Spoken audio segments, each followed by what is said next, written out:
एक मित्र ने पूछा है कि, और एक ने नहीं, बहुत मित्रों ने, कोई 20 मित्रों ने वही सवाल पूछा है कि आपने कहा कि प्रत्येक कर्म का फल तत्काल मिल जाता है।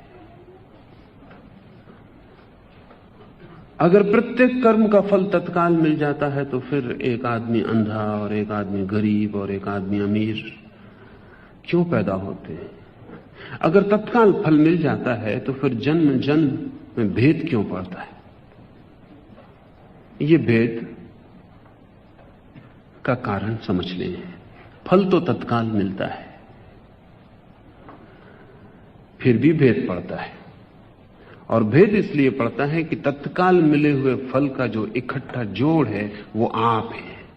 उसका जोड़ कहीं किसी ईश्वर के हाथ में नहीं है, वो जोड़ आप है। आप जो भी एक जिंदगी में करते हैं उस सब का परिणाम है। आपने एक जिंदगी में 1000 बार क्रोध किया तो आप वही आदमी नहीं हो सकते जिसने एक भी बार क्रोध नहीं किया। 1000 बार क्रोध किया, 1000 बार आपने फल पाया। जिस आदमी ने एक भी बार क्रोध नहीं किया उसने एक भी बार फल नहीं पाया। आप पे 1000 चोटें हैं क्रोध करने की और फल पाने की। आपका व्यक्तित्व 1000 घावों से भर गया। माना कि वे घाव सूख गए लेकिन उनके निशान रह जाएंगे। उन निशानों का नाम संस्कार है। कर्म करते हैं हम, फल तत्काल मिल जाता है लेकिन संस्कार रह जाता है। संस्कार को समझ लेना जरूरी, थोड़ा सूक्ष्म। हम इस कमरे में पानी का गिलास लुढ़का दें, पानी बह जाएगा। सुबह धूप आएगी, पानी उड़ जाएगा, लेकिन एक सूखी रेखा कमरे में छूट जाएगी। वो सूखी रेखा पानी की है, पानी अब बिल्कुल नहीं। इसलिए उसको पानी का कहना ठीक नहीं मालूम पड़ता, क्योंकि पानी की एक बूंद भी नहीं रह गई वहां, सब उड़ गई है। वो सूखी रेखा पानी की है ये कहना उचित नहीं, लेकिन फिर भी पानी की ही है, क्योंकि पानी के बहने से ही बन गई थी इस कमरे की धूल पर। वो संस्कार है। सूख गया सब, पानी बिल्कुल नहीं बचा, फिर भी रेखा रह गई। अब आप दोबारा पानी डालें तो बहुत संभावना यह है कि सूखी रेखा को पकड़ के वो पानी बहे। संस्कार का मतलब होता है टेंडेंसी। अब उस सूखी रेखा की ये वृत्ति होगी कि पानी मिले तो उससे बह जाए, क्योंकि लीस्ट रेसिस्टेंस के कारण। अगर और कहीं से पानी को बहना पड़े तो फिर से रास्ता बनाना पड़ेगा, धूल काटनी पड़ेगी। उतनी झंझट पानी भी नहीं लेना चाहता। जहां धूल कटी है और रास्ता बना है उसी से बह जाता है। जिस आदमी ने कल दिन भर क्रोध किया, आज सुबह वो उठेगा क्रोध की रूखी रेखा के साथ, सूखी रेखा के साथ। वो सिर्फ टेंडेंसी है। फल तो उसे कल ही मिल गया, जब क्रोध किया तभी फल मिल गया, लेकिन क्रोध उसने किया और फल मिला तो उसके व्यक्तित्व में एक सूखी रेखा क्रोध की बन गई। आज सुबह जब वो उठेगा तो वो जो सूखी रेखा है वो तत्पर है। जरा सा भी मौका मिला, कोई भी वेग उठा, वो सूखी रेखा उसको बहा देगी अपने में से, क्रोध पुनः प्रकट हो जाएगा। जब हम एक जन्म के बाद पैदा होते हैं तो हम संस्कार लेके पैदा होते हैं। वो जो हमने पिछले जन्म में किया है और जन्मों जन्मों में किया है वही हमारा व्यक्तित्व है। वो सब सूखी रेखाएं लेकर हम पैदा होते हैं। इसलिए 2 बच्चों में भेद होता है। इसलिए नहीं कि उनके पिछले जन्मों का कर्मों का फल उनको अभी भोगना है। फल तो वे भोग चुके, लेकिन फल भोगने के बाद भी जो वृत्तियां शेष रह गई, जो वृत्तियों का प्रभाव शेष रह गया, जो जो उन्होंने किया उसकी जो जो पंक्तिबद्ध उनके ऊपर रेखाएं रह गई, वो जो आदतें रह गई, उनको लेकर बच्चा जन्म रहा है। इसलिए 2 बच्चे अलग अलग हैं। जिन मित्रों ने भी सवाल पूछा है उनके सवाल में यही ध्वनि है कि अगर ऐसा है तब तो फिर कर्म फल का सिद्धांत समाप्त हो गया, क्योंकि तत्काल हमें फल मिल जाता है तो मरते वक्त सब लेखा जोखा पूरा हो जाता है। तब तो सब व्यक्ति समान पैदा होने चाहिए, क्योंकि लेखा जोखा पूरा हो गया। लेखा जोखा जरूर पूरा हो गया, लेकिन हर आदमी ने लेखा जोखा अलग अलग ढंग से पूरा किया है, और हर आदमी के लेखे जोखे में अलग अलग घटनाएं घटी, और हर आदमी ने अलग अलग संस्कार अर्जित कर लिए। उन संस्कारों को लेकर वो पैदा होता है।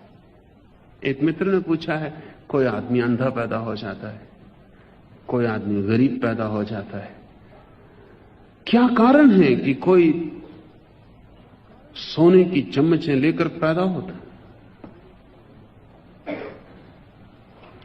थोड़ा जटिल है, और जटिल हो गया इस सदी के कारण। इतना जटिल नहीं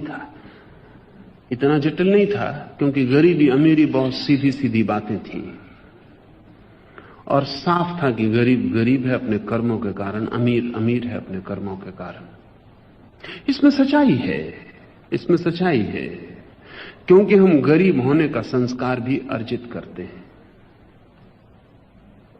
लेकिन गरीब होने का संस्कार बड़ी बात है, सिर्फ धन से उसका संबंध नहीं, और बहुत सी चीजों से संबंध है। जटिलता इसलिए है कि अब तक जब भी हम गरीब आदमी के बाबत सोचते थे, तो अतीत में गरीब आदमी का मतलब था जिसके पास धन नहीं है, एक ही मतलब था। लेकिन अब जमीन पर विज्ञान ने बहुत धन पैदा कर लिया। 150 वर्षों में निर्धन आदमी जमीन पर कोई भी नहीं होगा। तब गरीब के नए अर्थ शुरू हो जाएंगे। गरीब नहीं मिटेगा, सिर्फ उससे धन का जो जोड़ था वो मिट जाएगा। गरीब के नए अर्थ शुरू हो जाएंगे। कोई आदमी बुद्धि में गरीब होगा, कोई आदमी स्वास्थ्य में गरीब होगा, कोई आदमी सौंदर्य में गरीब होगा। ध्यान रखें, धन तो मनुष्य जाति का इतने दिनों का जो श्रम है, उसके परिणाम में सबको उपलब्ध हो जाएगा। लेकिन तब सूक्ष्मतम दरिद्रताएं प्रकट होनी शुरू हो जाएंगी। जब स्थूल दरिद्रताएं मिटती हैं तो सूक्ष्म दरिद्रताएं शुरू हो जाती। जब सबके पास धन बराबर होता है तो धन की तो बात समाप्त हो गई। लेकिन तब बुद्धि, प्रतिभा, गुण, उनकी दीनता करने लगती। दरिद्रता बड़ा शब्द है, उसकी अभिव्यक्तियां बहुत हो सकती हैं। अब तक जो बड़ी से बड़ी अभिव्यक्ति थी वो धन की थी। भविष्य में जो बड़ी अभिव्यक्ति है वो गुण की होगी। लेकिन ये जारी रहेगा, क्योंकि हम अलग अलग कर्म से अलग अलग संस्कार अर्जित करते हैं। कुछ लोग दरिद्र होने की आदत लेके पैदा होते हैं, कुछ लोग समृद्ध होने की आदत लेके पैदा होते हैं। जो लोग समृद्ध होने की आदत लेकर पैदा होते हैं, उनको भिखारी भी बना के रास्ते पर खड़ा कर दो तो भी उनकी चाल में सम्राट की रौनक होगी। जो लोग दरिद्र होने की आदत लेकर पैदा होते हैं, देखो बड़े बड़े महलों में भी बैठ के उनसे ज्यादा दरिद्र आदमी खोजना मुश्किल हो जाए। कंजूस आदमी वो है जो दरिद्र होने की आदत लेकर पैदा हुआ है। धन भी उसके पास आ जाए तो उसको खर्च नहीं कर पाता। धन तो मिल भी सकता है समाज की व्यवस्था से, लेकिन खर्च करने की जो आदत है, उसे धन को भोग लेने की जो आदत है, वो बहुत गहरा संस्कार है। तो एक आदमी को आप धनी बना दें और आप अचानक पाएंगे कि इतना दरिद्र वो पहले नहीं था जितना आप हो गया। अक्सर ऐसा होता है कि गरीब आदमी कंजूस नहीं होते, क्योंकि जब बचाने को ही कुछ नहीं होता तो क्या बचाना। एक गरीब आदमी को थोड़े रुपए दे दें, और जिसको भारत में हम बहुत दिन से जानते हैं, हम कहते रहे 99 का चक्कर। एक आदमी को 99 रुपए दे दें, अब उसकी एक ही इच्छा होगी कि कैसे 100 हो जाए। ये इच्छा बड़ी स्वाभाविक है। और उसको आज जो 1 रुपया मिलेगा, वो आज भूखा सो जाना चाहेगा, 100 कर लेना चाहेगा। लेकिन जब एक दफा मन को 99 से 100 करने का रस लग जाता है, तो फिर 100 से 1 करने का, फिर 1 से 2 करने का वो रस बढ़ता चला जाता है। पुरानी कथा है पंचतंत्र में, कि एक सम्राट सदा अपने नाई से पूछता था कि तू इतना प्रसन्न कैसे है, तेरे पास कुछ भी नहीं है।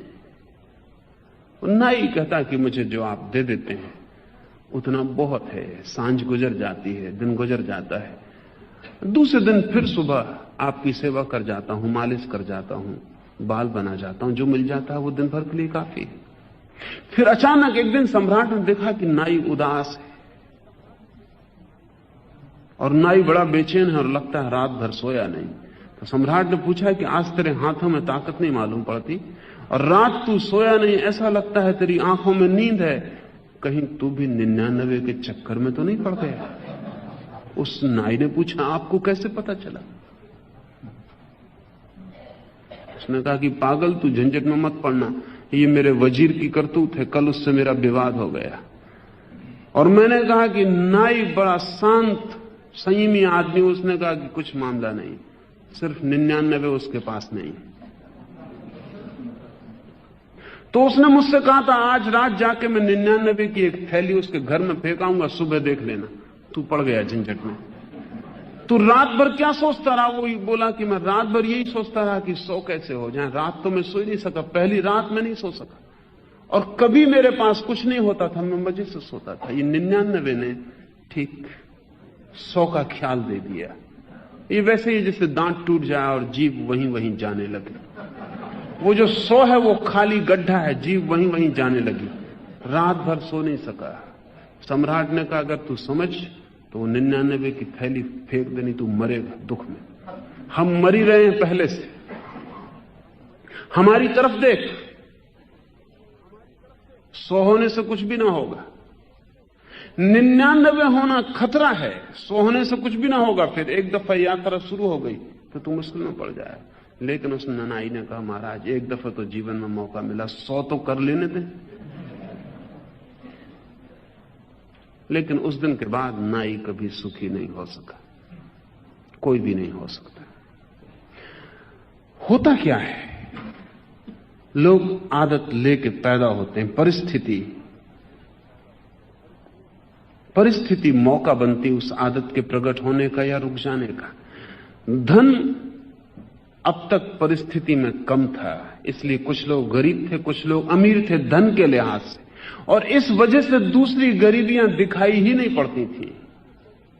अब दुनिया मुसीबत में पड़ेगी क्योंकि धन की गरीबी परिस्थिति से मिटी जा रही है, मिट जाएगी, और तब आपको पहली दफा पता चलेगा कि और भी गरीबियां हैं जो धन से बहुत गहरी।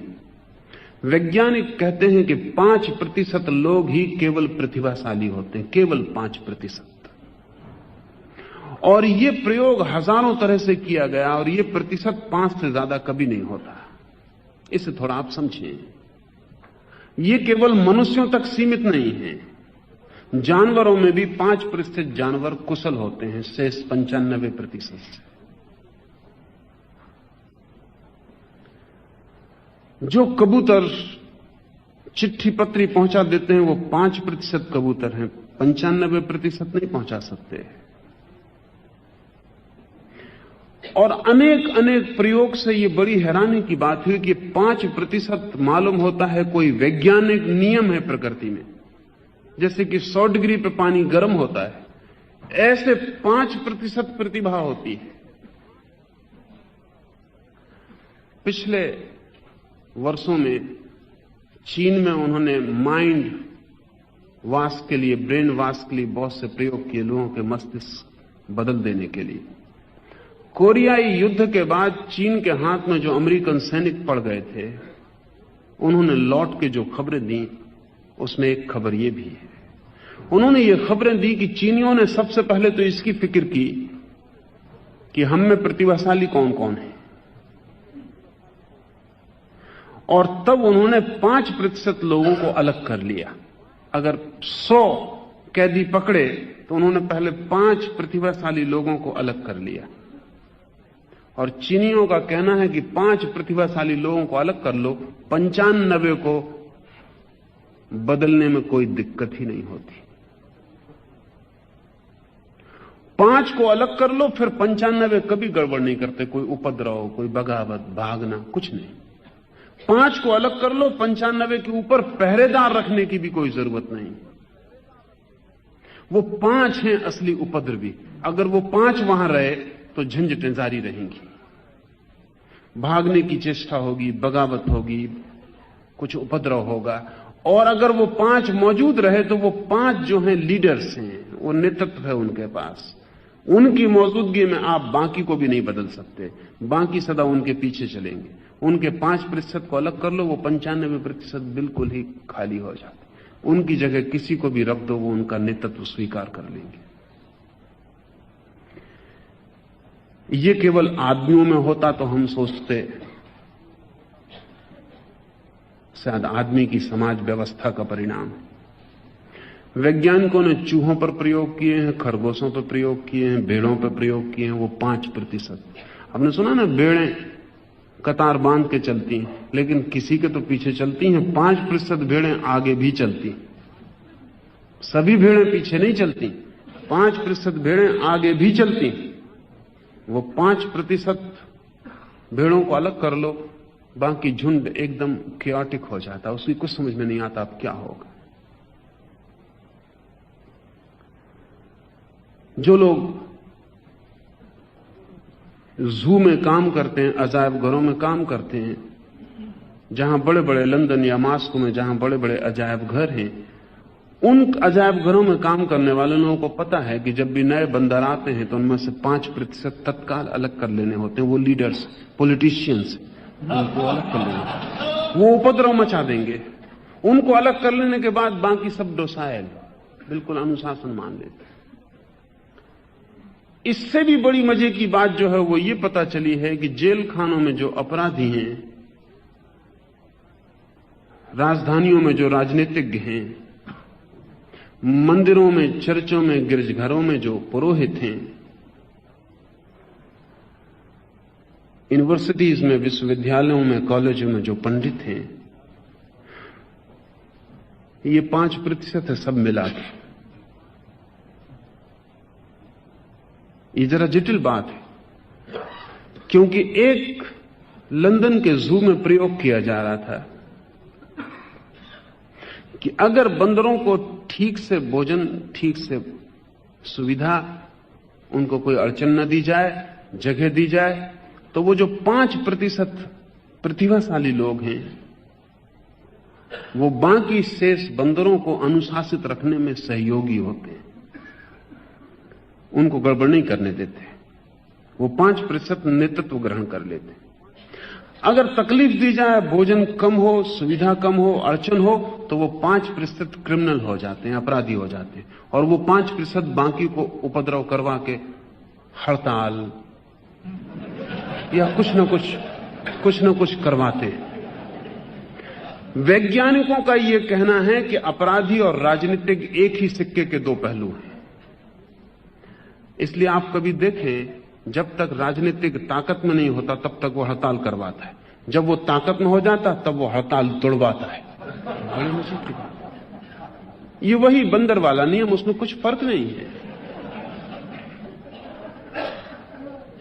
जब तक राजनीतिक ताकत के बाहर है तब तक वो सब तरह के उपद्रव को क्रांति कहता है।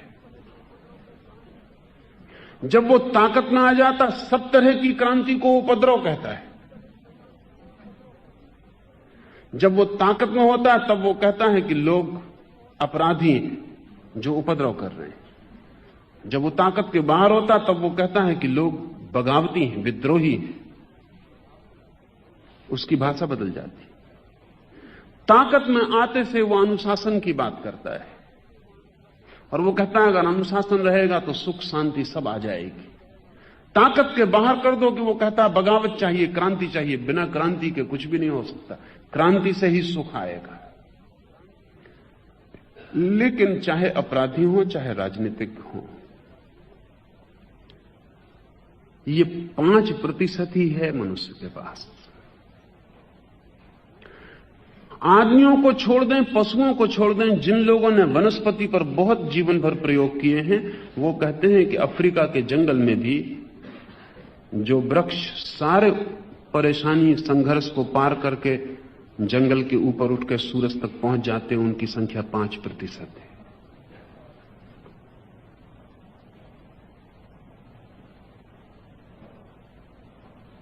अगर एक पानी का सरोवर हो और उसमें मछलियां हो और आप जहर डाल दें,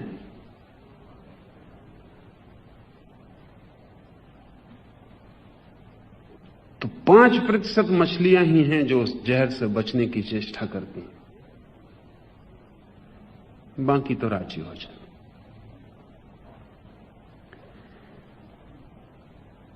आपके शरीर में जब कोई बीमारी प्रवेश करती है तो आपके शरीर के सेल्स में भी 5% ही हैं जो उसको रेसिस्ट करते, उसको लड़ते। अगर वो 5% अलग कर दिए जाए आपके शरीर में, फिर कोई रेसिस्टेंस, कोई अवरोधक शक्ति नहीं रह जाती, तब कोई भी बीमारी प्रवेश कर सकती। गरीबी मिटानी बड़ी मुश्किल बात है। वो 5% किसी ना किसी अर्थ में अमीर होंगे ही। अर्थ बदल सकते हैं, कभी उनकी अमीरी मकान की होगी, कभी उनकी अमीरी ताकत की होगी, कभी उनकी अमीरी ज्ञान की होगी, कभी उनकी अमीरी काव्य की, कला की होगी, लेकिन एक हिस्सा अमीर होगा, एक हिस्सा गरीब होगा। गरीबी और अमीरी का यह संदर्भ अगर ख्याल में रहे तो समाजवाद या साम्यवाद से संस्कार और कर्म के सिद्धांत में कोई अंतर नहीं पड़ता है। हम बदल सकते हैं, परिस्थिति बदल सकते हैं, लेकिन व्यक्ति के भीतर की जो क्षमताएं, उन्हें बदलना आसान नहीं। उन्हें व्यक्ति ही जब बदलना चाहे तब बदल सकता है।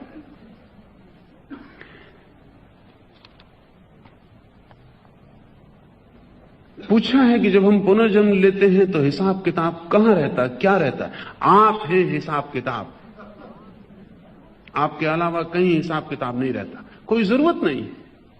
आप ही हैं करने वाले, आप ही हैं भोगने वाले, आप ही हैं हिसाब किताब।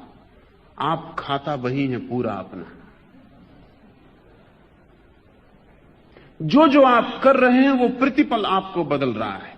हर कृत्य आपकी बदलाहट है और हर कृत्य आपका जन्म है और हर कृत्य के साथ आप नया आदमी अपने भीतर निर्मित कर रहे हैं।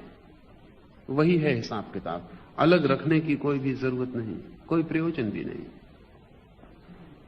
आपको जान के ही आपका पूरा हिसाब किताब जाना जा सकता है। आपका एक एक कृत्य बताता है कि आपकी आदतें क्या हैं, गहरे संस्कार क्या हैं। अब जैसे मैंने संत फ्रांसिस की बात कही, यह आदमी कहता है कि मुझे कोई धोखा दे जाए तो भी मैं भरोसा ही करूंगा। ये इसके गहरे संस्कार की खबर है। इसने भरोसे का संस्कार बनाया है, तो कोई आदमी धोखा देके इतनी आसानी से तोड़ नहीं सकता। बहुत मुश्किल है इसके संस्कार को तोड़ना। और जब इसका संस्कार टूटता नहीं धोखा देने से, तो और मजबूत हो जाता है। प्रत्येक चीज मजबूत होती है पुनरुक्ति से। आपको कोई धोखा ना भी दे, कोई आदमी आपके कमरे में ऐसे ही चला आए, तो ही जो पहला ख्याल उठता है वो भरोसे का नहीं होता। अभी इसने कुछ किया नहीं, ना आपका गर्दन दबाई, न कोई आपका सामान ले भागा, लेकिन जो पहला ख्याल आपके भीतर उठता है वो ये उठता है कि पुलिस को आवाज दें, क्या करें। ये अभी इसने कुछ भी तो नहीं किया, अभी इसके संबंध में कोई भी निर्णय उचित नहीं है लेना, लेकिन आपने निर्णय गहरे में ले ही लिया। ऐसा है कुछ कि हमें कोई आदमी बुरा है इसके लिए प्रमाण की जरूरत नहीं होती, वो तो हमारे संस्कार से मिल जाती खबर हमें। कोई आदमी भला है तो हमें प्रमाण की जरूरत होती है। गैर भरोसा हमारी आदत है, भरोसा हमारी मजबूरी है। कोई मानता ही नहीं और ऐसा व्यवहार किया जाता है कि हमें भरोसा करना पड़ता है, लेकिन गैर भरोसा हमारी आदत है। आपको लगता है कि आप कभी कभी क्रोध करते हैं, गलती है आपकी। आप क्रोध आपकी आदत है। आप कभी कभी ऐसा होता है जब क्रोध में नहीं होते, लेकिन इतना कम होता है ये कि आपको पता ही नहीं चलता। इसलिए आप सोचते हैं कि कभी कभी आप क्रोध में होते हैं। बस आपका क्रोध ऐसा है कि कभी कभी 100 डिग्री पे उबलता हुआ होता है, कभी ल्यूकवार्म, कुनकुना क्रोध आपको पता ही नहीं चलता, क्योंकि वो आपकी आदत है, वो आप जिंदगी से वैसे ही हैं। कभी कभी जब ये कुनकुना क्रोध भी नहीं होता आप में, तब क्षण भर को आपको झलक मिलती है प्रेम की, अन्यथा नहीं मिलती। फिर कठिनाई यह है कि जितना आपका क्रोध का संस्कार है उतना ज्यादा आप क्रोध करते हैं, जितना ज्यादा क्रोध करते हैं उतना संस्कार मजबूत होता चला जाता है। हम अपने ही कारागृहों में बंद होते चले जाते हैं। इसे कहीं से तोड़ना पड़े। दो बातें ख्याल रखें। एक, अगर मैं कहता कि आपका कर्म का फल आप भोग रहे हैं, तब तो तोड़ने का कोई उपाय नहीं था। समझ लें फर्क। अगर मैंने कोई कर्म किया है और उसके कारण मैं आज क्रोधित हो रहा हूं, तो मुझे होना ही पड़ेगा, कोई उपाय नहीं। लेकिन मैं कहता हूं कर्म का फल तो तत्काल मिल जाता है, सिर्फ संस्कार रह जाते हैं।